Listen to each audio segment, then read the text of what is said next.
I cried all the time. I never wanted to get out of bed, and delved a little into cutting. I had a lot of suicide thoughts, so I was in a really dark place. Things had gone from bad to worse for Ashley Knight before she came to House of Hope of North Carolina. Shortly after I was 9, I believe, my father had passed away.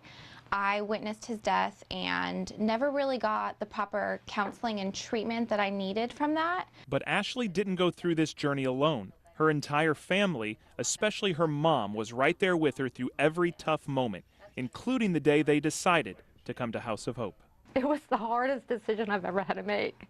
As a parent, you feel like you failed them somehow. Was it worth it? Oh yes, I would do it again in a heartbeat. And I tell that to families that I talk to all the time. Ashley's mom grew to believe so much in the program that she's now its associate director, working alongside executive director Sarah Hughes, who's a former volunteer. The thing that all the girls have in common is there's a piece of them that don't believe that they're worth it. Every girl is here for a different reason, but something that we say on a daily basis at House of Hope is that every girl is worth it. No matter what a girl's background or current trouble, this 7-acre campus in Johnston County has provided counseling, schooling, and a place to live for girls since 1998. What would you tell someone who needs some help?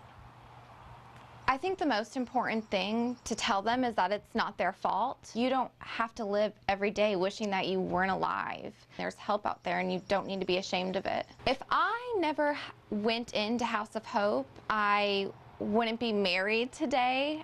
I wouldn't be alive today, to be honest.